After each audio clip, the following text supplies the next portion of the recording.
Hello, welcome to Unacademy. कैसे हैं आप? नमस्ते भैया, कैसे हो आप लोग सभी लोग? बार बता दीजिए। नमस्ते नमस्ते, गुड इवनिंग। आप सभी का एक बारी वापस से स्वागत है अन अकेडमी के साथ। आप सभी का वापस से एक बारी स्वागत है अन अकेडमी के साथ। आप बने हुए हो इंडिया के लार्जेस्ट लर्निंग प्लेटफॉर्म पर अन अकेडमी के साथ, ठीक है। तो अगर आपने सब्सक्रिप्शन नहीं किया है तो आप सब्सक्रिप्शन कर लीजिए, क्योंकि आपका ये जो आपका एसएससी जेई का बैच है या फिर किसी भी एग्जाम के लिए आपके लिए इंडिया के बेस्ट एजुकेटर आपको मिलने वाले हैं, वो भी अन अकेडमी के साथ। तो अगर आपने सब्सक्रिप्शन नहीं किया है तो कर लीजिए, जिससे कि आपके अनलिमिटेड क्लासेज हो जाएं और आपके अनलिमिटेड टेस्ट, यानी कि आपको सब कुछ बहुत उम्दा तरीके से मिलेगा, वो भी बहुत मिनिमम मिनिमम कॉस्ट में। एंड माई सेल्फ अगर मैं अपनी बात करता हूँ तो मैंने आपका 4 टाइम्स गेट क्वालिफाइड किया है। एंड मैं पिछले 4 सालों से एसएससी जेई और एई एग्जाम्स के लिए बहुत सारे एस्पिरेंट्स को पढ़ा रहा हूँ। एंड मैंने अपनी इंजीनियरिंग मैकेनिकल स्ट्रीम में कंप्लीट की। ओके। एंड अगर आपकी बात करें कि सर मुझे क्या मिलेगा अगर मैं आपका अन अकेडमी प्लस पे अगर आप आते हो भैया, तो आपको जो चीज़ें मिलने वाली है वो बहुत कुछ अलग है।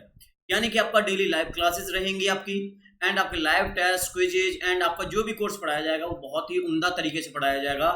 यानी कि आपको कोई भी डाउट नहीं आएगा। जो भी डाउट होते हैं वो क्लास में ही सॉल्व किए जाते हैं। यानी कि डाउट भी आपको क्लास में ही सॉल्व हो जाएंगे। डाउट है वो आपके क्लास में ही सॉल्व हो जाएंगे। इसके अलावा जो आपकी क्लासेज हैं वो अनलिमिटेड हैं। मतलब सर आप लाइव भी देख सकते हो, इसके बाद अगर वो लेक्चर है वो आपका रिकॉर्ड हो जाएगा। तो सिंपल आप जब आपका मन करे तब आप देख सकते हो। यानी अनलिमिटेड है। जितने टाइम का आप सब्सक्रिप्शन करोगे उस टाइम तक आपके test quizzes live lecture recorded everything will be here. यानी कि आपका नॉन टेक पढ़ना है, टेक पढ़ना है, कहीं नहीं जाना, आपको अनअकैडमी के साथ जुड़ जाना है। और सिंपली आपको मैं बोल रहा हूँ कि आपको भैया सारी की सारी चीजें यहाँ पे मिलने वाली हैं, ठीक है। एंड आपको करना क्या है, आपको सिंपली अन अकेडमी लर्निंग ऐप इंस्टॉल करना है। इसमें देखिए आपको ये गेट सब्सक्रिप्शन जो आपको दिख रहा है, तो यहाँ पे जाके आप सब्सक्रिप्शन कर लीजिए। यहाँ पर आपको इंडिया के जो बेस्ट एजुकेटर हैं, जो आप देख पा रहे होंगे, इंडिया के बेस्ट एजुकेटर आपको मिल जाएंगे। क्लियर? तो यानी कि आपको नॉन टेक हुआ, टेक्निकल हुए, जो भी सब्जेक्ट हैं, आप जिनको एजुकेटर को आपने देखा होगा, जिनका आपने नाम सुना है, वो एजुकेटर आपके अन अकेडमी की दुनिया में आपके पास है, ठीक है। तो यही है आपका, ये हमारा टेलीग्राम का लिंक है। इस टेलीग्राम के लिंक को आप ज्वाइन कर लीजिए, जिससे कि आपको सारी क्लासेस का नोटिफिकेशन मिलता रहे। क्लियर? ओके। तो यही है कि आपको टेलीग्राम पे भी जुड़ जाना है, जिससे कि आपको कहीं मतलब परेशान होने की जरूरत नहीं है कि सर कब क्लास होगी, कैसे क्लास होगी, ये सब बातें, ऐसा कोई परेशानी नहीं आएगी। क्लियर? ओके। तो आपका जो सब्सक्रिप्शन है बड़े भैया, अगर आप 1 साल का यानी 12 मंथ का, 1 साल का मैं इसलिए कह रहा हूँ क्योंकि आपकी कोई भी प्रिपरेशन बड़े भैया 1 साल से कम में नहीं होती। तो 1 साल का जो सब्सक्रिप्शन है वो आपको मिलेगा 6000 में। लेकिन अगर आप BKUS कोड यूज करते हो, BKUS, अगर आप BKUS कोड यूज करते हो, ये आपके सामने जो कोड है बड़े भैया, तो 1 साल का ओनली एंड ओनली 5400। और वो भी भैया आपका टेक्निकल प्लस नॉन टेक। ऐसा नहीं है कि भैया आपका 2 महीने चलेगा, 3 महीने चलेगा। नो, आपका जो अगर 5400 में आप करते हो, तो टेक्निकल एंड नॉन टेक का जो भी आपका GK GS aptitude reasoning technical के सारे सब्जेक्ट ओनली एंड ओनली 5400। सोचिए 1 साल का। ये भी इसलिए कि आपका अनअकैडमी का जो है वो ये थ्योरी है कि बस हर बच्चे तक एजुकेशन पहुंच सके, तो इसलिए हम आपको इतना कम में दे पा रहे हैं, ठीक है। एंड अब अगर आप 2 ईयर का आप करते हो, तो ओनली एंड ओनली आपको 1080 ऐड करना है। 1080 ऐड कर दोगे तो 6480 में आपको 2 साल का सब्सक्रिप्शन मिल जाएगा। यानी 2 साल तक आप सारी की सारी क्लासेस देख सकते हो, समझ सकते हो बड़े भैया। आप किसी भी एग्जाम के प्रिपेयर कर सकते हो। क्लियर? चलिए, कल हमने आपका यहाँ आपका जो देखा था, हमने पढ़ लिया था आपका कि आइलर लोड यानी कि क्रिपलिंग लोड क्या होता है। कि सर वो लोड जहां पे आपके आकर के आपका क्या है, कॉलम फेल हो जाता है। जिस लोड पे आपका बड़े भैया कॉलम फेल हो जाता है, उस लोड पे हम क्या कहते हैं, क्रिपलिंग लोड कहते हैं। या फिर हम उसको क्या कहते हैं बड़े भैया, आपका यूलर्स लोड कहते हैं। कौन सा लोड कहते हैं? Euler's load. क्लियर है? ओके। तो यूलर्स लोड कहते हैं। तो सिंपल है सर, वो मैंने कैलकुलेट कर चुका हूं। और मैंने ये भी देखा कि जो आपका क्रिपलिंग लोड कहो या यूलर्स लोड कहो, तो जो वैलिड है, जो आपका वैलिड है यूलर्स, आपका जो फॉर्मूला है PE equal to pi square EI upon EI minimum upon LE square. ये सब आप जानते हो, आई थिंक सब सारे लोग जानते हैं। तो ये फॉर्मूला जो वैलिड है बड़े भैया, वो वैलिड है आपका लॉन्ग कॉलम के लिए। यानी कॉलम कैसा होगा बड़े भैया? लॉन्ग कॉलम होगा। तो इसका मतलब यार सर, कल को मान लीजिए आपका शॉर्ट कॉलम हो गया, तो इसका मतलब किसकी थ्योरी काम आएगी? तो मैंने कहा भैया ये जो थ्योरी है, इस लॉन्ग और कॉलम का झंझट ही मिटा दिया। वो साहब आए निकल के आपके पास, रैनकाइन साहब, आपने नाम सुना होगा। रैनकाइन साहब यानी रैनकाइन की थ्योरी कहलाती है, जो आपके दोनों कॉलम के लिए, चाहे ससुरा कॉलम आपका छोटा है चाहे कॉलम बड़ा है, दोनों थ्योरीज के लिए, दोनों तरीके के कॉलम के लिए जो थ्योरी आई आपके पास वो क्या थी? आपकी रैनकाइन थ्योरी। क्लियर है? कौन सी थ्योरी है बड़े भैया? आपकी रैनकाइन थ्योरी। तो सिंपल है रैनकाइन थ्योरी, या फिर हम इसको और क्या कहते हैं? Jordan theory, Rankine and Jordan theory. Exam में आती है। तो पहला जो एग्जाम का क्वेश्चन है, समझ पा रहे हैं? सबको समझ में आ रहा है भैया? सबको समझ में आ रहा है? देखिएगा, जो रैनकाइन थ्योरी या जॉर्डन थ्योरी, तो यूलर साहब का जो थ्योरी वैलिड है वो आपके लॉन्ग कॉलम के लिए वैलिड है, लॉन्ग कॉलम के लिए। यानी कि जो फेल होगा, यूलर साहब ने जो फेलियर दिया वो आपके लॉन्ग कॉलम के लिए दिया कि आपका जो फेल होगा वो लॉन्ग कॉलम के लिए, मेरा लोड ले जाओ, वो लॉन्ग कॉलम ऐसे फेल होगा, इतने लोड पे हो जाएगा। लेकिन जब रैनकाइन साहब ने कहा तो उन्होंने कहा पहला जो क्वेश्चन किसी भी एग्जाम का कि रैनकाइन थ्योरी जो वैलिड है वो कैसे कॉलम के लिए वैलिड है? तो बड़े भैया ये जो थ्योरी वैलिड है शॉर्ट एंड लॉन्ग दोनों कॉलम के लिए वैलिड है, शॉर्ट एंड लॉन्ग दोनों कॉलम के लिए आपकी वैलिड है ये थ्योरी। बोले सर कैसे, क्या कहा इन्होंने? तो इनकी बात पे जरा हम गौर फरमाते हैं बड़े भैया कि पहला जो अजम्पशन है इनका, यही क्वेश्चन आपके एग्जाम्स में कई बार आया है, वाइजैक स्टील में आया, आपका डीएमआरसी में आया, यही क्वेश्चन कई एग्जाम में आता है, आपके पीएसयूज में, आईईएस में भी आया कि रैनकाइन थ्योरी जो वैलिड है वो लॉन्ग कॉलम में वैलिड है या शॉर्ट कॉलम में वैलिड है। तो इसका मतलब है ये जो थ्योरी है दोनों ही कॉलम में वैलिड है। आई थिंक समझ में आ रहा है आप सभी को? ठीक है, ओके। अब देखिएगा सर इन्होंने क्या कहा वो सारा समझते हैं। तो इन्होंने कहा देखो बड़े भैया, इनके अकॉर्डिंग जो आपका पीई है, समझिएगा ये है आपका यूलर्स लोड। तो सर ये यूलर्स लोड तो सर आपका जो काउंट हो गया, तो ये तो हो गया लॉन्ग कॉलम वाला। अच्छा, एक इन्होंने माना पीसी, वो उसको क्या कहा? क्रशिंग। क्या नाम दिया? Crushing load. यानी कि आप जानते हो क्रशिंग का मतलब क्या होता है बड़े भैया? जो शॉर्ट कॉलम होते हैं वो किसमें फेल होते हैं? आपके क्रशिंग में। ये आप जानते हो, आप सीख गए हो। तो इसका मतलब एक क्रशिंग लोड है। और इन्होंने अपना लोड जो कहा, रैनकाइन साहब ने अपना लोड कहा, उसको पी आर कहा, प्यार नहीं बड़े भैया, पी आर। तो ये जो लोड था वो क्या था? आपका रैनकाइन लोड। क्लियर? अब देखिएगा इन्होंने कहा कि देखो हमारा जो लोड है ना बड़े भैया, यानी कि 1/पी आर इक्वल टू जो होता है 1/पीई प्लस 1/पीसी। तो सर बोले ये क्या बीमारी है? तो भैया देखो ये आपका है 1/पीआर, यानी कि ये पीआर क्या है? आपका रैनकाइन लोड है। पी ही क्या है? आपका यूलर्स लोड है या क्रिपलिंग लोड है। और पीसी क्या है? आपका क्रशिंग लोड है। क्रशिंग वो लोड जहां पे आपका जो आपका फेल होगा ड्यू टू क्रशिंग की वजह से होगा। ठीक है, तो क्रशिंग लोड है। अब देखिएगा इसको मैं थोड़ा सा सही करता हूं। तो यहां से अगर देखिएगा इस इक्वेशन को मैं लिखना चाहूं तो पी आर इक्वल टू क्या आएगा? आपका PE into PC upon PE plus PC. Clear है? ये आपका क्या है किया मैंने? सिर्फ और सिर्फ ये एलसीएम लिया, एलसीएम लेके इसको सॉल्व आउट किया। कोई नहीं, मैथमेटिक्स है जस्ट। तो यहां से अगर मैं कहूं P R equal to Rankine load equal to, देखिएगा मैंने पीई कॉमन ले लिया ऊपर से, तो ऊपर बचा पीसी, और नीचे से पीई कॉमन लोगे तो 1/पीसी प्लस अपॉन पीई। क्लियर है? कोई गिला सिकवा भैया? कोई गिला सिकवा है? नहीं है। ठीक है, ये देखो मैंने सिर्फ और सिर्फ ये पीई कॉमन ले लिया, ऊपर से भी ले लिया, नीचे से भी ले लिया, तो ये आपकी वैल्यू होगी लाइक दिस वन। अब देखिएगा जो क्रशिंग लोड है पीसी, क्या मैं इसको बड़े भैया एफ सी इंटू ए कहना चाहता हूं? बोले सर ये क्या बीमारी है? तो एफ सी है, ये क्रशिंग लोड है, तो ये क्रशिंग स्ट्रेस है। क्या नाम है इसका बड़े भैया? Crushing stress. ये आपका क्रशिंग स्ट्रेस है। तो इसका मतलब स्ट्रेस इक्वल टू क्या होता है? Load upon area. तो क्रशिंग लोड जो हुआ वो क्या हुआ? Crushing stress into area. ठीक है, तो मैंने इसको इससे सब्सटीट्यूट करा, तो देखिएगा पीसी को मैंने एफ सी इंटू ए लिखा, कोई गिला सिकवा? ठीक है, 1 plus F C into A upon Euler's load का क्या फॉर्मूला है बड़े भैया? यूलर्स लोड का क्या फॉर्मूला है? आपने एक फॉर्मूला मैंने और ड्राइव करवाया है, पाई स्क्वायर ई ए अपॉन आपका क्या है? लैम्डा का स्क्वायर। ये फॉर्मूला है यूलर्स लोड का। ध्यान दीजिए, यहां ध्यान दो बड़े भैया, मैंने क्या किया है? सिंपल मैंने क्या किया है, आपका जो क्रशिंग लोड है उसको मैंने एफ सी इंटू ए लिख दिया। ठीक, और देखो क्रशिंग लोड को मैंने एफ सी इंटू ए लिखा है, और यूलर्स लोड की जो इक्वेशन हुआ करती थी वो मैंने यहां लिखी है। कोई रॉकेट साइंस नहीं किया। क्लियर? देखिएगा इसके बाद आपका एक डेरिवेशन आ जाता है जिससे कि हम ड्राइव करते हैं, कुछ काम का है, समझिएगा। तो यानी कि अगर मैं इसको आगे सॉल्व आउट करता हूं, तो आगे सॉल्व करने पे जो आपका आता है, यानी कि ऊपर आएगा सर आपका जो पी आर चल रहा है, P R equal to F C into A, तो ऊपर है ही। अच्छा, 1 plus F C upon pi square E into pi square E, F C upon pi square E into lambda ऊपर आ गया, तो लैम्डा स्क्वायर मैंने बाहर निकालिया। देखो ये रहा लैम्डा, ये लैम्डा बड़े भैया ए से ए कैंसिल आउट हो गया, एरिया से एरिया कैंसिल आउट हो गया, और ये लैम्डा ऊपर चला गया। क्लियर है? तो इसका मतलब है ये हुआ sir F C into A 1 plus F C upon pi square A into lambda square. कोई दिक्कत तो नहीं है? आई थिंक बोले सर कोई दिक्कत नहीं है, कोई गिला शिकवा नहीं। भैया बताओ।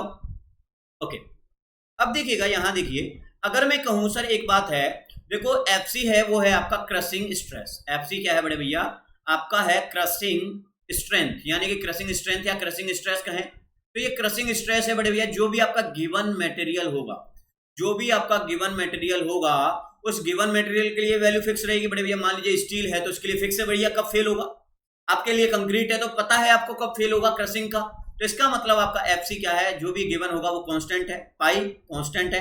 गिवन मटेरियल के लिए ई है वो यंग्स मॉडुलस है, तो इसका मतलब ये सारी की सारी वैल्यू बड़े भैया क्या आ गई आपकी वैल्यू? सारी की सारी वैल्यू कांस्टेंट आ गई। घबराइएगा मत।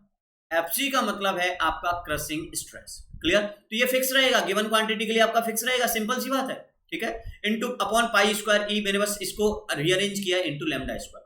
तो ये वैल्यू जो आपका ये कांस्टेंट है बड़े भैया, ये कांस्टेंट बड़े भैया, ये इक्वेशन किसने ड्राइव करी? बोले साहब रैनकाइन साहब ने। तो ये कांस्टेंट है वो क्या कहलाएगा आपका? ये कांस्टेंट है बड़े भैया, ये कांस्टेंट कहलाया आपका रैनकाइन कांस्टेंट। तो P R equal to Rankine load equal to कितना आया? F C into A 1 plus L, ये एस को अल्फा से नोट कर रहा हूं, अल्फा इंटू लैम्डा का स्क्वायर। देखो लैम्डा आपका बदलता रहेगा, लैम्डा आपका बदलता रहेगा, कॉलम के हिसाब से आपका लैम्डा बदलता रहेगा। ठीक है, तो यानी कि अगर इसको मैं चेकआउट करूं तो देखिएगा अल्फा जो रहता है कुछ मटेरियल के लिए, अल्फा क्या है आपका? अल्फा इक्वल टू है F C upon pi square E. Clear है? ये कांस्टेंट है और इसका क्या नाम है बड़े भैया? रैनकाइन कांस्टेंट। ये क्या है आपका? Rankine constant. और देखिएगा अल्फा की कुछ मटेरियल के लिए आपको वैल्यू याद रखनी है, कभी कभी एग्जाम में आ जाती है।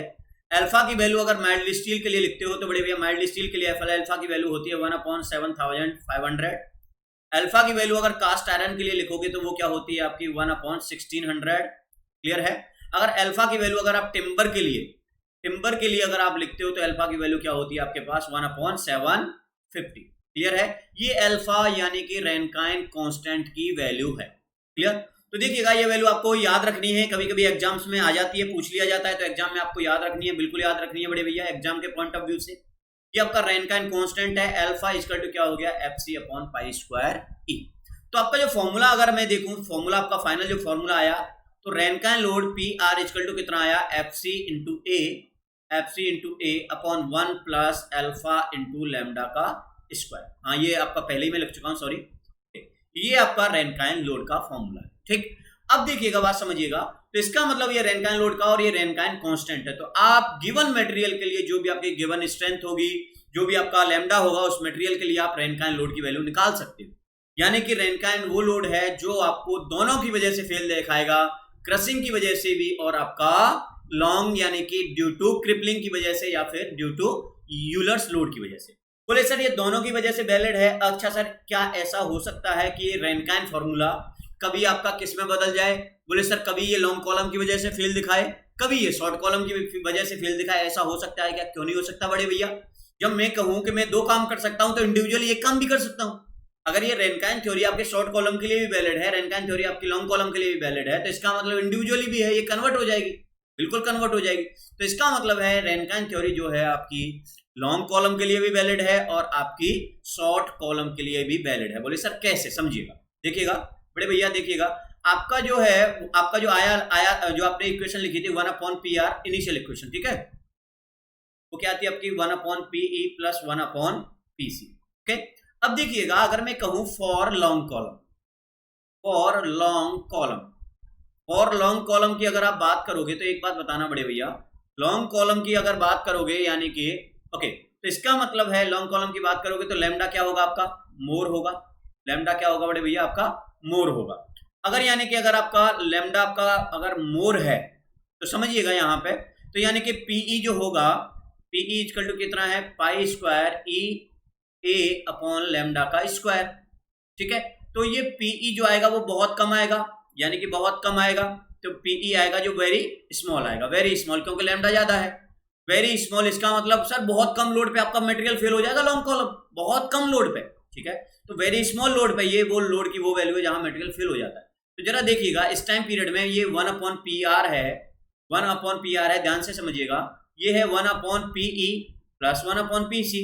तो एक बात बताइए, लॉन्ग कॉलम के लिए क्रशिंग तो फेल होगा नहीं, क्रशिंग की वजह से तो फेल होगा नहीं, तो इसका मतलब है फॉर लॉन्ग कॉलम के लिए जो वैल्यू 1/PE की है, क्योंकि बड़े भैया PE बहुत छोटा, वेरी स्मॉल, तो 1/PE बहुत ज्यादा, very very very very large, तो इसका मतलब है जो ये 1/PA बहुत ज्यादा होगा 1/PC से, तो आपकी जो थ्योरी कन्वर्ट हो गई वो किसमें कन्वर्ट हो गई, टोटली की टोटली किसमें थ्योरी कन्वर्ट हो गई, यानी कि फेल जो होगा वो आयलर की वजह से होगा, यानी कि लॉन्ग की वजह से होगा।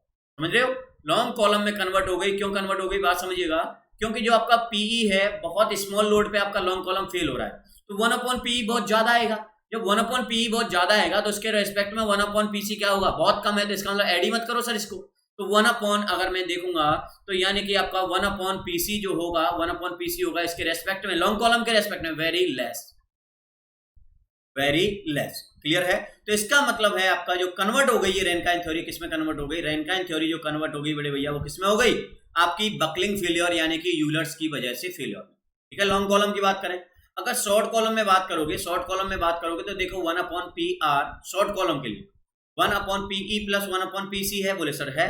अब शॉर्ट कॉलम के लिए बड़े भैया ये लैम्डा की जो वैल्यू है, लैम्डा की वैल्यू छोटी होगी, तो ये वैल्यू छोटी होगी तो PE बहुत ज्यादा आएगा, यानी कि बहुत हाई लोड पे आपका जो शॉर्ट कॉलम है वो बकलिंग दिखा सकता है, बहुत हाई लोड लगाना पड़ेगा तब बकलिंग दिखाएगा। लेकिन अगर PC की बात करोगे बड़े भैया तो इसका मतलब है सर शॉर्ट जो कॉलम है वो जो शॉर्ट जो कॉलम है उसके लिए जो ये क्रशिंग का लोड है, जो क्रश हो जाएगा वो बहुत कम होगा, वेरी लेस, बहुत कम लोड पे ही आपका शॉर्ट कॉलम बहुत कम लोड पे क्रश हो जाएगा, तो 1/PC बहुत ज्यादा आएगा, 1/PC बहुत ज्यादा आएगा शॉर्ट कॉलम के लिए, ये किसके लिए है, शॉर्ट कॉलम, क्लियर है। तो 1/PE क्या होगा इसके शॉर्ट कॉलम के लिए, देखो भैया जब लैम्डा बहुत कम होगा तो PE बहुत ज्यादा होगा, PE बहुत ज्यादा तो 1/PE बहुत कम, तो जोड़ो ही मत सर, इसका मतलब ये रैनकाइन थ्योरी किसमें कन्वर्ट हो जाएगी आपकी, रैनकाइन थ्योरी किसमें कन्वर्ट हो जाएगी आपके शॉर्ट फेलियर में, या शॉर्ट कॉलम के फेलियर में, यानी कि क्रशिंग थ्योरी में, समझ रहे हो। तो इसका मतलब है सिंपल, एक पैरामीटर को आप नेग्लेक्ट मार सकते हो, जिस टाइम आप लॉन्ग कॉलम की बात करोगे तो 1/PC आपका नेग्लेक्ट रहेगा, जिस टाइम शॉर्ट कॉलम की बात करोगे तो उस टाइम 1/PE नेग्लेक्ट रहेगा, तो इसका मतलब है ये रैनकाइन थ्योरी इंडिविजुअली बदलती रहेगी according to the column, clear. तो ये एक फंडामेंटल समझ में आया कि जो आपकी रैनकाइन थ्योरी है बड़े भैया, जो आपकी रैनकाइन थ्योरी है हम यहां से पढ़ते हुए आ रहे हैं, जो आपकी रैनकाइन थ्योरी है वो क्या है आपकी, शॉर्ट और लॉन्ग दोनों के लिए वैलिड है, क्लियर है। आई थिंक एक बार थम्स अप कर दीजिए कि हाँ सर मुझे समझ में आ गया, क्लियर, ओके, ठीक है भैया। तो ये आपकी आपकी जो यानी कि रैनकाइन थ्योरी है वो हम समझ पाए कि सर कैसे होगा, वो थोड़ा समझ में आ गया, ठीक है। अब देखिएगा, ठीक है,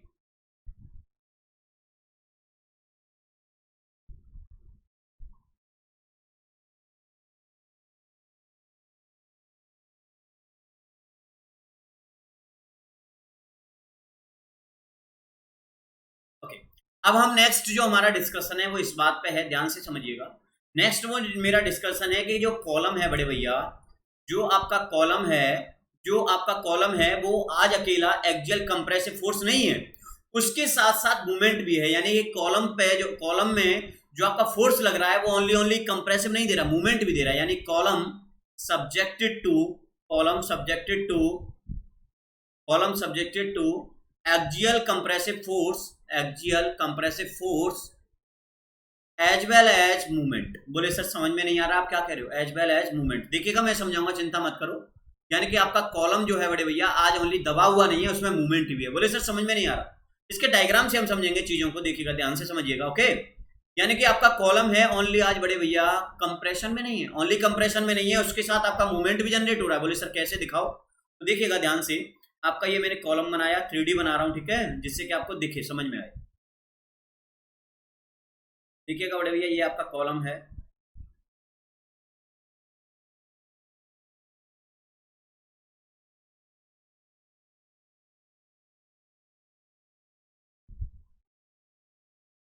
ये आपका कॉलम है, ये टॉप व्यू है कॉलम का, ये कौन सा व्यू है, टॉप व्यू, ठीक है, ओके। अब ध्यान से समझिएगा, ये कॉलम मैंने बना दिया, खड़ा कर दिया, ठीक है। अब देखो इसकी एक एक्सिस ऐसे होगी, दिस वन, इस एक्सिस को मैंने नाम दे दिया बड़े भैया, इस एक्सिस को मैंने नाम दिया है आपका बाई बाई, क्लियर है, इस एक्सिस को मैंने बाई बाई नाम दिया। एक एक्सिस ये वाली होगी, इस एक्सिस को मैंने नाम दिया एक्स एक्स, 3D बनाया है इसलिए मुझे ऐसा दिखाना पड़ रहा है, समझिएगा। ये बिल्कुल बिल्कुल बड़े भैया आपके टॉप से है। कैसे समझिए, जैसे मान लीजिए ये आपका कॉलम है, ये आपका कॉलम है, तो ये वाला सेक्शन में दिखा रहा हूं आपको, ओके, ये खड़ा है, तो ये वाला आपके ऊपर दिखा रहा हूं, तो ये क्या होगी, बाई बाई होगी, तो ये क्या होगी, एक्स एक्स होगी, एक बाई बाई होगी, तो एक एक्स एक्स होगी। क्लियर है? तो ये आपका ऐसे रखा हुआ है, तो ये वाला ऊपर से जो देखने पे दिखेगा, ठीक है, तो इस पे लोड ऐसे लग रहा होगा कॉलम में आपका ऊपर से, यानी कि जो आपके पिलर्स होते हैं, जो आपके पिलर्स होते हैं मेट्रो स्टेशन पे देखेंगे तो वो कॉलम है, तो इसका मतलब आपका लोड है। अब सर ये जरूरी नहीं है कि आपका जो लोड होगा, ये तो जरूरी नहीं है कि आपका जो लोड होगा बड़े भैया वो सेंटर पे रहे, बिल्कुल सेंटर पे रहे। सर मे भी पॉसिबल है अगर थोड़ा बहुत भी इस सेंटर से लोड थोड़ा बहुत भी दूर हो गया, थोड़ा बहुत भी अगर दूर लग रहा है, तो समझिएगा कैसे लग रहा है, चिंता मत कीजिए। देखो यहाँ देखो, आपका जो लोड लग रहा है, गलती से क्या हुआ बड़े भैया, आपका जो लोड लग रहा है वो पी लोड, वो पी लोड जो लग रहा है वो थोड़ी डिस्टेंस पे लग रहा है, और वो डिस्टेंस आपकी ई है। इसको क्या नाम दूंगा मैं, इसेंट्रिसिटी ई नाम दूंगा, यानी सेंटर पे नहीं लग रहा सर, थोड़ी सी स्ट्रक्चर में थोड़ी सी क्या हुआ, दिक्कत हो गई, और वो लोड आपके सेंटर पे नहीं लगा, वो लोड थोड़ा सा सेंटर से हटके, वो आपका किसी भी एक्सिस पे लग सकता है। ऐसे मत सोचिएगा सर ने एक्स क्यों लिया है, एक्स से प्यार है क्या, ऐसा कुछ नहीं है। ये बड़े भैया एक्स एक्स पे भी लग सकता है, ये आपका बाई बाई पे भी लग सकता है, ठीक है। तो देखिएगा ये कॉलम की मैंने मानी, ये कॉलम की क्या है बड़े भैया, ये कॉलम की क्या है, मैंने आपकी डी मानी, डी है, और ये कॉलम की क्या है, ये मैंने कॉलम की विड्थ बी मानी, ठीक है। इस आपकी जो ये जो आपकी है, इसको मैंने आपको क्या माना, मैंने इसको माना है बड़े भैया आपका डी माना है इस पैरामीटर को, और इस पैरामीटर को मैंने विड्थ बी मानी। देखिएगा अब इसको मैं ऊपर वाली सरफेस को यहाँ 3D में दिखा रहा हूँ, ऊपर वाली सरफेस को मैं थोड़ा बड़ा करके 3D में दिखा रहा हूँ। ये जो आपका ABC है, अगर मैं ऊपर वाली सरफेस को, जो कॉलम के ऊपर जो लोड लग रहा है, ठीक है, ABC एंड D, ध्यान से समझिएगा, ठीक है। तो ABCD मैंने बड़े भैया देखो यहाँ बना दिया, ABCD आपका ये बना दिया, ठीक है, ये ABCD है, बस थोड़ा सा अलग बना दिया है, ऐसे मत सोचिएगा, बिल्कुल वही है, आपको समझाने के लिए थोड़ा अलग मैं लेके आ रहा हूँ। C हो गया और ये D हो गया, ठीक है। अब देखिएगा एक बात है सर, मैंने क्या हुआ भाई, कि देखो सर ये आपका जो P लोड है, तो इसका मतलब है P लोड, एक बात बताना बड़े भैया, आपका जो P लोड है ये कंप्रेसिव तो देगा ही देगा। अब एक बात बताओ, जब ये एक्सिस से थोड़ा दूर है तो इसको घुमाने की कोशिश करेगा कि नहीं करेगा, बिल्कुल करेगा, क्योंकि वो सेंटर पे नहीं है, सेंटर पे होता तो वो सेंटर पे बिल्कुल कंप्रेसिव देता।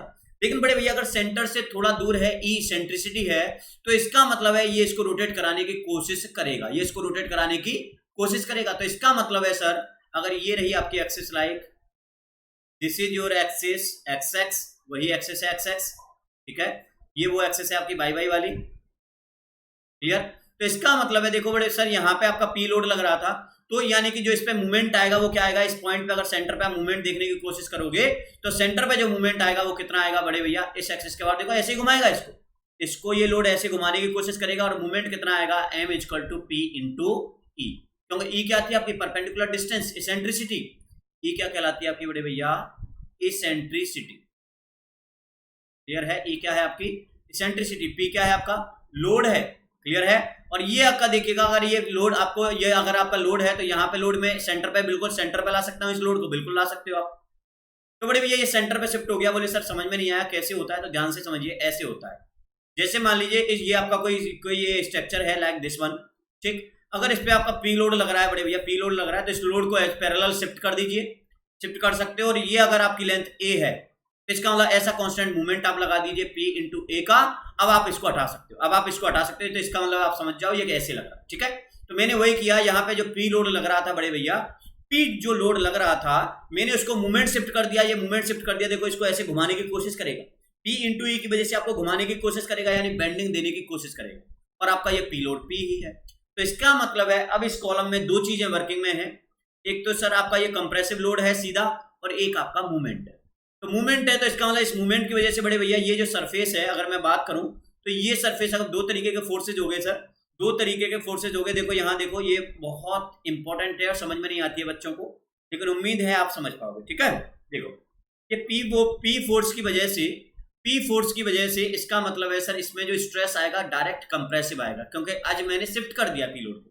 देखो ये पी लोड, तो इसका मतलब है डायरेक्ट कंप्रेसिव स्ट्रेस आएगा, डायरेक्ट कंप्रेसिव स्ट्रेस, इसका मतलब कंप्रेसिव नेचर का। तो मैंने देखिएगा बड़े भैया ये कंप्रेसिव नेचर का डायरेक्ट स्ट्रेस बना दिया, कंप्रेसिव स्ट्रेस, यूनिफॉर्म स्ट्रेस बना दिया क्योंकि डायरेक्ट है। तो ये क्या है आपका कंप्रेसिव स्ट्रेस है सिग्मा 1, और वो कितना है आपका P अपॉन ए। ये किस नेचर का है बड़े भैया, कंप्रेसिव नेचर का, ठीक है। तो यानी कि P की वजह से तो मैंने बना दिया सर एक खाली P की वजह से। अब एक बात बताओ, ध्यान से समझना, ये जो आपका बेंडिंग मूवमेंट है, तो इस साइड को तो ये दबाने की कोशिश करेगा, और ए बी साइड को ऊपर उठाने की कोशिश करेगा। बात समझिए, जो आपकी सी डी साइड है उसको तो दबाने की कोशिश करेगा, जो आपकी सी डी साइड है उसको तो दबाने की कोशिश करेगा, क्योंकि मूवमेंट ऐसे दबाएगा, ऐसे दबाएगा, तो इसका मतलब सी डी को दबाने की कोशिश करेगा और ए बी को उठाने की कोशिश करेगा। क्लियर है? तो सीडी में तो यानी कि बेंडिंग मूवमेंट, बेंडिंग मूवमेंट की वजह से कितना स्ट्रेस आता है वो सर मुझे पता है। बेंडिंग मूवमेंट की वजह से क्या होता है, सिग्मा 2 जो आएगा बेंडिंग की वजह से वो कितना होगा आपका bending movement, sigma bending movement M upon I, sigma B upon by होता है ना, upon equal to M upon I, तो इसका मतलब ये बाई होगा। क्लियर? तो देखिएगा आपका जो बेंडिंग मूवमेंट है वो कितना है, पी इंटू ई है। बोले सर बिल्कुल है। अब एक बात बताना यार बड़े भैया, अगर आपका मैक्सिमम लोड देखना है तो ये बाई डिस्टेंस क्या होगी, बाई डिस्टेंस क्या हो सकती है मैक्सिमम लोड के लिए, जो आपका फाइबर है वो कौन सी हो सकती है, बाई डिस्टेंस कितनी हो सकती है आपके पास, b/2, क्योंकि ये पूरी की पूरी डिस्टेंस अगर आपकी b है तो ये सेंटर से, क्योंकि आपकी बाई जो होती है वो आपकी क्या है, सेंटर से होती है, तो बाई मैक्सिमम कितनी हो सकती है आपके पास, b/2 हो सकती है, ये डिस्टेंस हो सकती है बाई मैक्सिमम, जहां तक आपका फाइबर भाग सकता है, सेंटर से भाग सकता है, तो यानी कि बाई मैक्स की वैल्यू कितनी हो गई, b/2। क्लियर है? और आई लिखोगे तो देखो ये एक्सिस का रोटेशन ये है बाई बाई, ये एक्सिस का रोटेशन है आपका बाई बाई। क्लियर? तो इस एक्सिस के रोटेशन के अबाउट अगर मोमेंट ऑफ इनर्शिया लिखोगे तो बड़े भैया क्यूब किसका होगा, बोले सर क्यूब होगा आपके बी का, और आपका डी तो सिंपल आएगा क्योंकि बी इस एक्सिस के बाई बाई एक्सिस के अबाउट आपका रोटेट कर रहा है बी। देखिएगा बड़े भैया जो लोड लगाओगे तो बाई बाई एक्सिस के अबाउट रोटेट करने की कंडीशन में है, तो इसका मतलब आपका जो मोमेंट ऑफ इनर्शिया लिया जाएगा वो कितना लिया जाएगा, 1/12 dB। क्लियर है? समझ में आया? समझ में आया बड़े भैया? ये आपका बेंडिंग की वजह से आपका दूसरा स्ट्रेस है सिग्मा 2, ये आपका डायरेक्ट स्ट्रेस है सिग्मा 1। तो देखिएगा ये भी मैंने बना दिए दोनों, ये भी मैंने बना दिया, देखो सिग्मा 2 भी बना दिया, ये रहा इसका सेंटर, ये रहा इसका सेंटर, तो सेंटर के लेफ्ट साइड यानी सीडी साइड वाली में कंप्रेशन होगा, बिल्कुल सर बिल्कुल कंप्रेशन होगा। तो देखिएगा ये कंप्रेशन होगा, बेंडिंग मूवमेंट लीनियरली बदलता है डिस्टेंस के साथ, और देखिएगा बड़े भैया एक साइड कंप्रेशन तो एक साइड टेंशन, तो इसका मतलब इस साइड में आपका क्या होगा बड़े भैया, टेंशन होगा, टेंशन होगा, टेंशन। ध्यान से समझना, ध्यान से समझियो, ध्यान से बड़े भैया, ध्यान से। यानी कि जो इसके सेंटर के ए बी जो डिस्टेंस है उसमें तो टेंशन ऊपर उठने की कोशिश कर रही है तो टेंशन है, सीडी है नीचे दबने की कोशिश कर रही है तो कंप्रेशन है। समझ में आया? तो इसका मतलब ये जो आपका है, अगर मैं बात करूं तो ये सेक्शन कौन सा है आपका, जो ये जो कंप्रेशन आ रहा है वो किसमें आ रहा है, सी से डी वाले में, और ये जो टेंशन आ रहा है वो किसमें आ रहा है बड़े भैया, ए से बी वाले में, क्योंकि ए बी वाला बड़े भैया आपके उठने की कोशिश करेगा। समझ में आ रहा है? तो इसका मतलब इसकी जो वैल्यू है सिग्मा 1 है और इसकी जो बेंडिंग स्ट्रेस है वो है आपका सिग्मा 2। क्लियर है? और सिग्मा 2 की जो वैल्यू आई वो कितनी आएगी, 6 PE सॉल्व करने के बाद upon DB square, 6 PE upon DB square, ये आपका बेंडिंग की वजह से स्ट्रेस है। समझ में आया? वापस समझ लो, आपका क्या है बड़े भैया, डायरेक्ट लोड लग रहा था, P लोड लग रहा था, तो उसकी वजह से डायरेक्ट स्ट्रेस, बोले सर कितना, तो P अपॉन एरिया, एरिया कितना, B इंटू डी का, तो ये तो डायरेक्ट लोड की वजह से। अब बड़े भैया मूवमेंट भी तो है, तो मूवमेंट की वजह से भी स्ट्रेस आएगा, कौन सा वाला सर, बोले सर बेंडिंग स्ट्रेस आएगा। तो यानी बेंडिंग स्ट्रेस में क्या होता है, एक फाइबर में अगर कंप्रेशन है तो दूसरे में टेंशन है, तो इसका मतलब है अगर राइट साइड वाले में आप देख रहे हो, जो राइट साइड वाले में अगर कंप्रेशन है, लेफ्ट साइड वाले में टेंशन होगा, तो इसका मतलब टेंशन दिखा दिया। ठीक है? अब देखिएगा दिक्कत क्या है, दिक्कत ये है बड़े भैया, सिग्मा 1 जो आया वो आया, सिग्मा 1 कितना आया आपके पास, सिग्मा 1 कितना आया, यहां देखिए सिग्मा 1 जो आया सर वो आया आपके पास P upon B into D, P upon B into D. Clear है? और सिग्मा 2 जो आ रहा है वो कितना आ रहा है, 6 PE, ये आपका बेंडिंग की वजह से है, वो डायरेक्ट है, upon 6 PE upon DB square. Clear है? अब देखिएगा एक बात ध्यान से समझो, एक बात ध्यान से समझो, वापस डायग्राम बना रहा हूं स्ट्रेस डिस्ट्रीब्यूशन का, जिससे कि आप थोड़ा समझ पाओ। ये आपका डायरेक्ट स्ट्रेस वाला डिस्ट्रीब्यूशन है, direct compressive, direct compressive, direct compressive. ठीक है? ओके, ये तो डायरेक्ट स्ट्रेस वाला सिग्मा 1 है, सिग्मा 1 इक्वल टू ये तो सेम रहेगा average P upon BD। Clear? और यहां देखिएगा ये रहा आपका ये आपका बेंडिंग की वजह से स्ट्रेस डिस्ट्रीब्यूशन ये रहा। मैं वापस बना रहा हूं क्योंकि आपको समझाना है मुझे कुछ। तो ये देखिएगा आपका यहां से नीचे कैसा होगा, कंप्रेशन होगा, कंप्रेशन लीनियरली बदलेगा और एक्सट्रीम फाइबर पे सबसे ज्यादा कंप्रेस। ये आपका कैसा होगा, टेंशन नेचर का होगा, टेंशन नेचर का होगा बड़े भैया। ध्यान दीजिए, ध्यान दीजिए, ध्यान दीजिए, बस खत्म हो गया, डोंट वरी, परेशान मत होइए। ओके, डोंट वरी, परेशान मत होइए। देखो ये एक बात बताना सर, ये जो सिग्मा 1 है ये किस नेचर का है, बोले सर कंप्रेसिव नेचर का, कंप्रेसिव नेचर का बड़े भैया, कंप्रेसिव में। ये जो आपका हाफ पार्ट है ये कौन सी नेचर का है, बोले सर टेंसाइल नेचर का। तो इसका मतलब है ये कंप्रेसिव नेचर इस टेंसाइल नेचर को ओवरकम करने की कोशिश करेगा। लेकिन एक बात देखिएगा, ये जितनी ज्यादा आपकी ई होती जाएगी, जितना ज्यादा ई होगा उतना ज्यादा आपका क्या होगा, सिग्मा 2 होगा, उतना ज्यादा सिग्मा 2 होगा। तो इसका मतलब है सर जितनी ज्यादा आप इसेंट्रिसिटी लेकर चलोगे तो इसका मतलब है उतना ज्यादा टेंशन आएगा, उतना ज्यादा टेंशन आएगा। और किसी टाइम बड़े भैया ये जो आपका टेंशन है सिग्मा 2 है, जो आपका सिग्मा 2 है, अगर गलती से सिग्मा 1 से ज्यादा हो गया तो इस फाइबर में क्या आ जाएगा, टेंशन डोमिनेट हो जाएगा। अब अगर बात करते हो तो कॉलम जो बनते हैं बड़े भैया, कॉलम जो बनते हैं वो काय के बनते हैं, बोले सर वो बनते हैं कंक्रीट के। तो कंक्रीट के कॉलम बनते हैं, तो कंक्रीट कैसा मटेरियल है, बोले सर ब्रिटल मटेरियल है। अब एक बात बताना बड़े भैया, तो ब्रिटल मटेरियल वीक काय में होता है, टेंशन में या कंप्रेशन में, टेंशन में या कंप्रेशन में, बोले सर ब्रिटल मटेरियल जो वीक होता है वो होता है आपके टेंशन में। तो एक बात बताओ यार, एक बात बताओ, यानी कि सर अगर वीक है वो आपका टेंशन में, तो इसका मतलब है सर किसी भी कंडीशन में अगर आपको कॉलम को बचाना है, क्योंकि डायरेक्ट लोड की वजह से तो आपका अगर सेंटर पे रहता तो कोई दिक्कत ही नहीं थी, अगर वो सेंटर पे लोड रहता तब तो मेरा कॉलम फेल नहीं होता। लेकिन अगर सेंटर से थोड़ा बहुत गड़बड़ी से आपका लोड बड़े भैया इधर उधर खिसक गया तो इसका मतलब उसमें बेंडिंग आएगी, यानी बेंडिंग आएगी तो इसका मतलब एक फाइबर में टेंशन आएगा, एक फाइबर में आपका कंप्रेशन आएगा। अगर गलती से बड़े भैया अगर आपका वीक होता है टेंशन में, तो इसका मतलब फॉर सेफ अगर आपको कॉलम को बचाना है, कॉलम को बचाना है, तो इसका मतलब कैसे भी सर कैसे भी करके आपका जो सिग्मा 1 है कंप्रेसिव रहना चाहिए पूरे के पूरे कॉलम में, क्योंकि यहाँ टेंशन है, यहाँ तो कंप्रेशन है, ये तो बच जाएगा, ये तो बच जाएगा, कोई दिक्कत नहीं, कंप्रेशन में कोई दिक्कत नहीं, लेकिन टेंशन में कम दिक्कत है क्योंकि आपका ब्रिटल मटेरियल टेंशन में वीक होता है।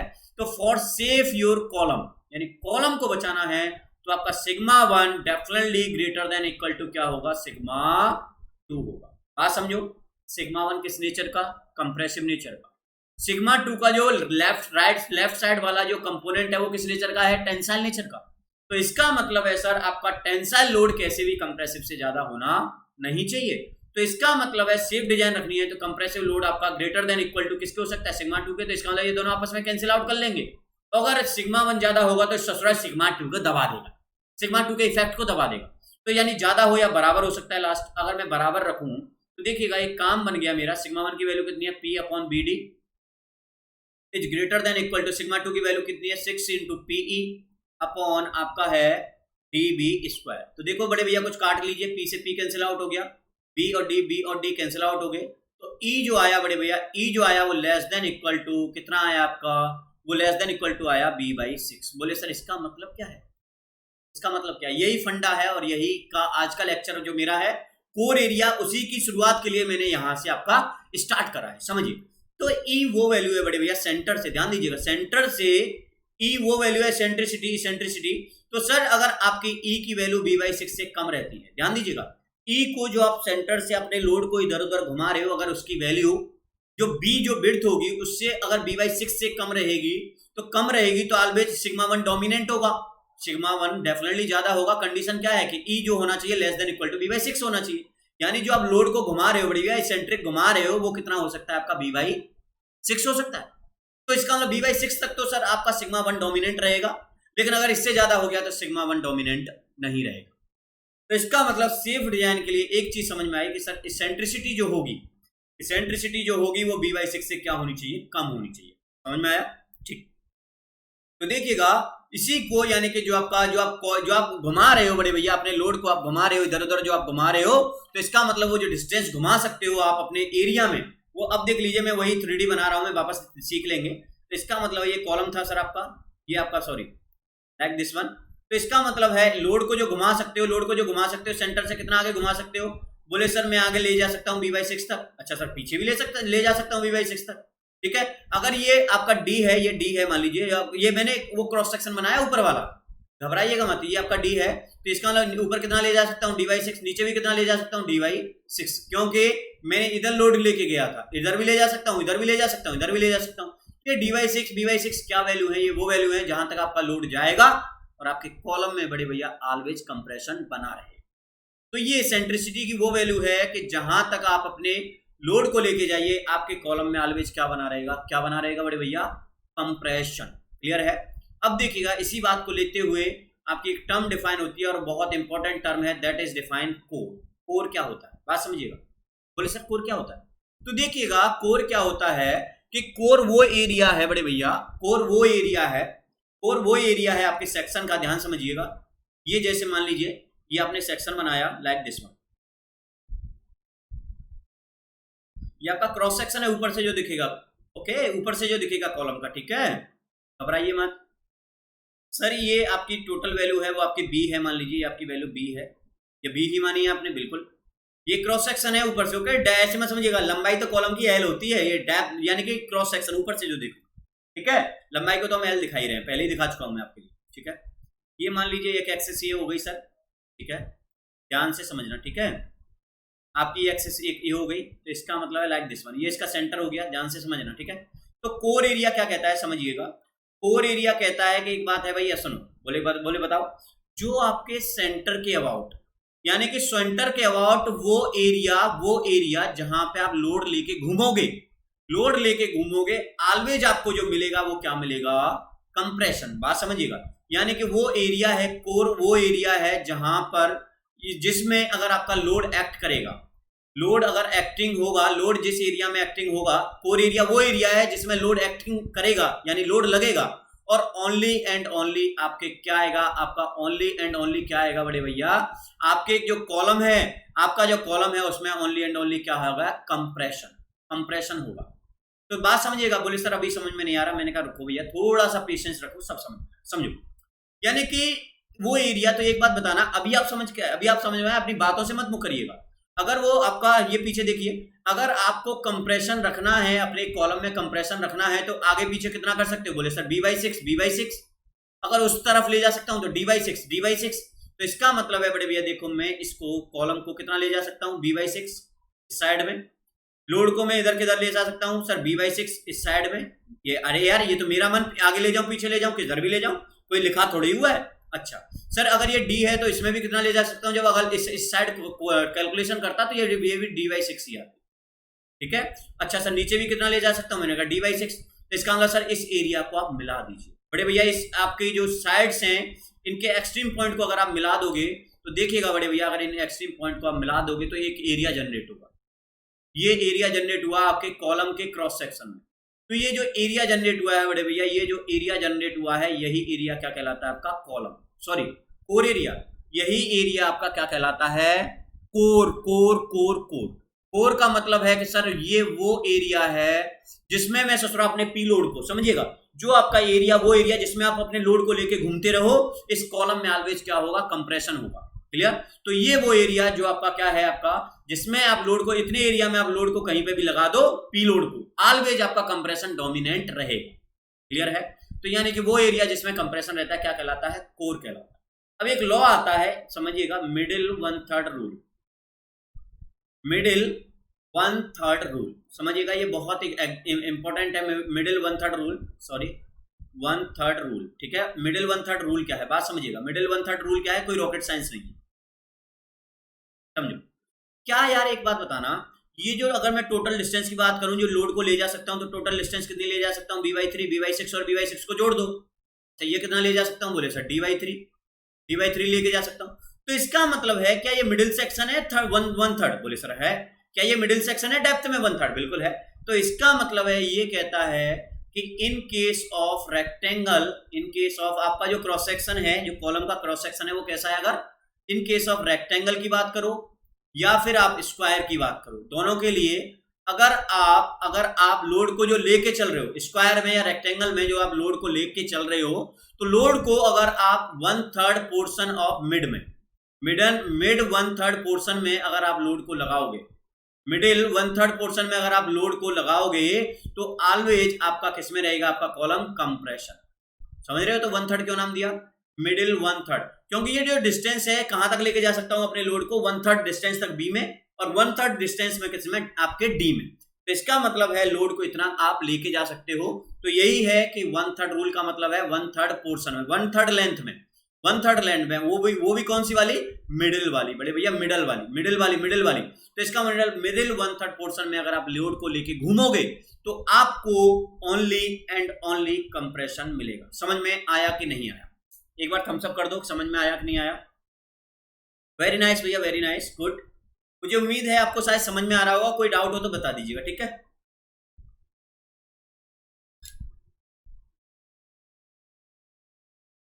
ओके तो देखिएगा एग्जामिनर क्या पूछता है कि कोर एरिया क्या होता है, तो सर 1 सेकंड का आंसर है सर, मैंने कहा क्या, सर कोर एरिया वो एरिया है आपके क्रॉस सेक्शन का, वो एरिया है क्रॉस सेक्शन में जहां तक लोड को लेके जा सकता हूं, और ओनली एंड ओनली क्या रहेगा आपके कॉलम में, कंप्रेशन। एग्जामिनर ऑप्शन क्या देता है बड़े भैया, बोले core area is a having tension plus compression, गलत बात सर।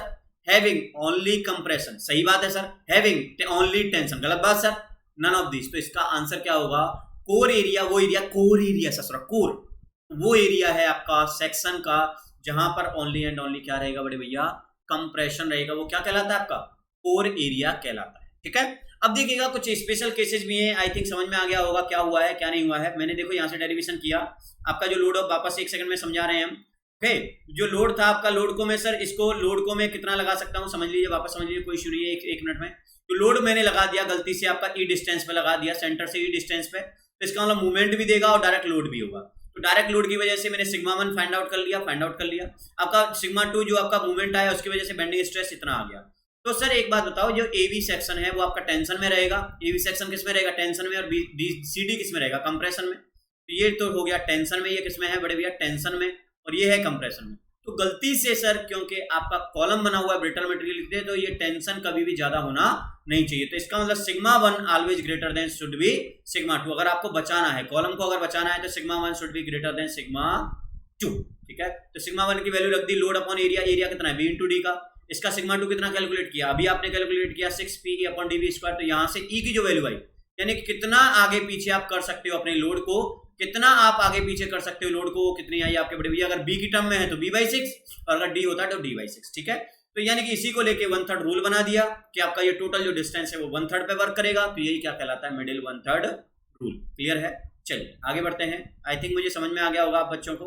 अब देखिएगा कुछ स्पेशल केस है, समझो। अब एक स्पेशल केस में एक आता है आपका मिडिल 1/3 रूल, मिडिल 1/4 रूल। बात समझिएगा, मिडिल 1/4 रूल। तो मिडिल 1/4 रूल क्या कहता है समझिएगा, मिडिल 1/4 रूल क्या कहता है समझो। ओके, देखिएगा, अगर आपका जो सेक्शन है, अगर एक सेक्शन की बात करें, अगर आपका सॉलिड सर्कुलर सेक्शन है, कैसा है, सॉलिड सर्कुलर सेक्शन, क्या भैया। तो सॉलिड सर्कुलर सेक्शन को देखो एक बार, यहां देखिए, ठीक है, ये सॉलिड सर्कुलर सेक्शन है। तो इसमें जो आपका कैलकुलेशन करने पे आता है, सेम उसी तरीके से कैलकुलेशन करेंगे सिग्मा 2 सिग्मा 1 की। तो ये जो आपका डिस्टेंस आता है, अगर इसका डायामीटर बड़े भैया आपका कैपिटल डी है, इसका डायमीटर कैपिटल डी है, तो जो एसेंट्रिसिटी हो सकती है, जो एसेंट्रिसिटी जहां तक आप लोड को लेके जा सकते हो, वो आती है आपकी E आती है D/8।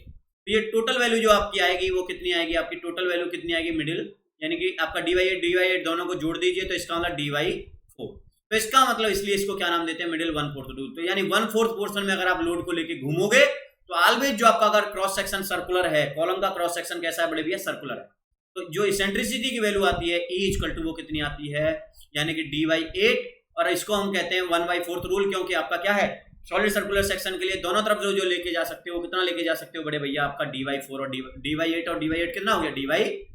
क्लियर है। अगर ये हॉलो हो बड़े भैया, हॉलो हो, तब भी आपकी देखिएगा एसेंट्रिसिटी कुछ ये रहती है।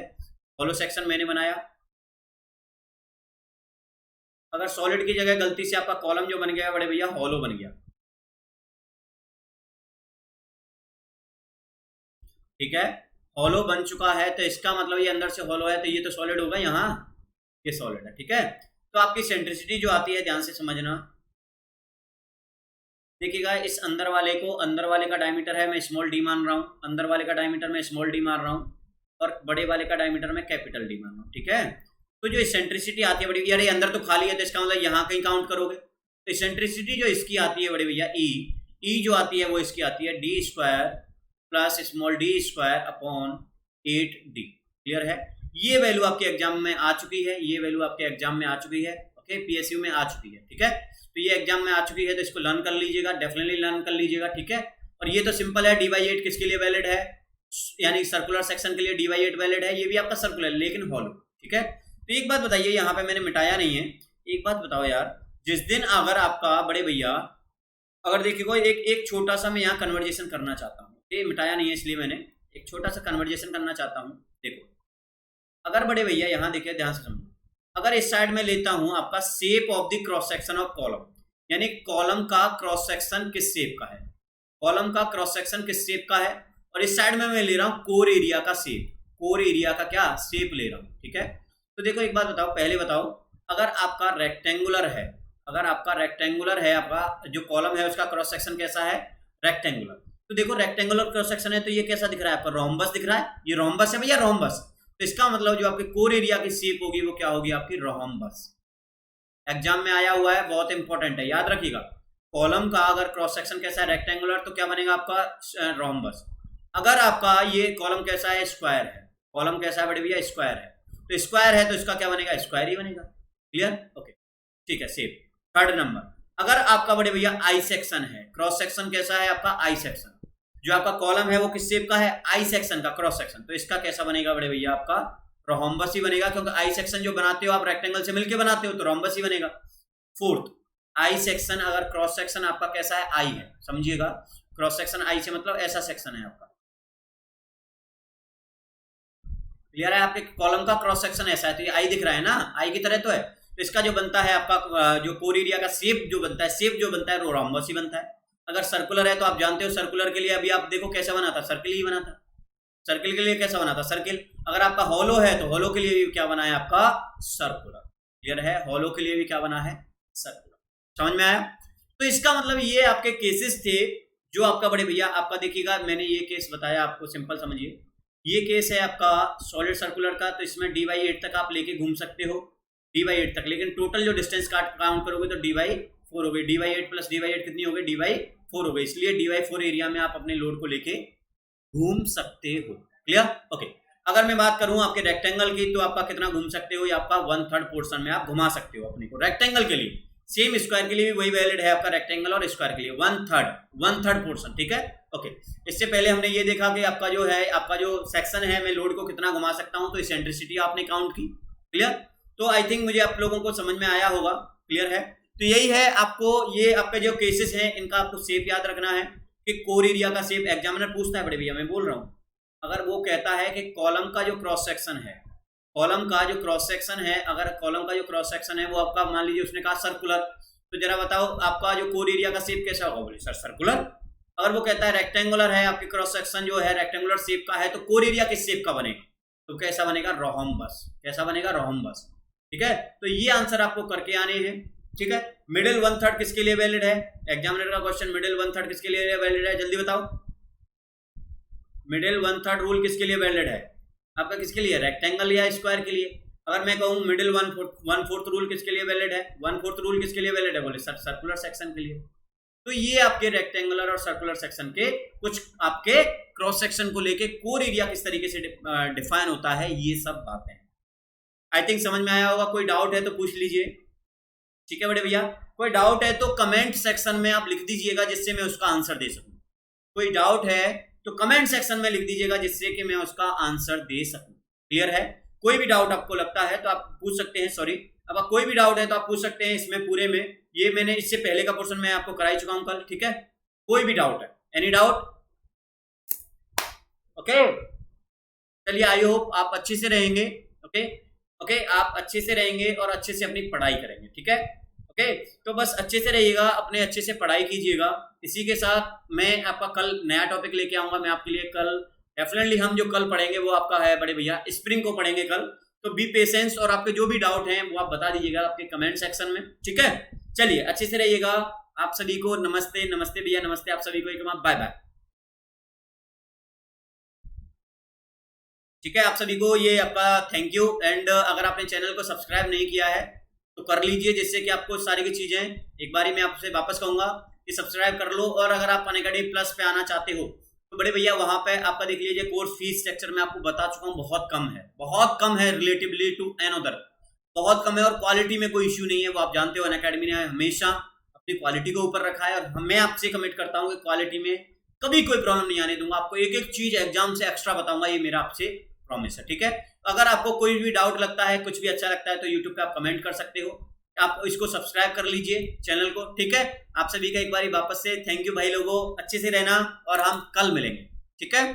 Thank you.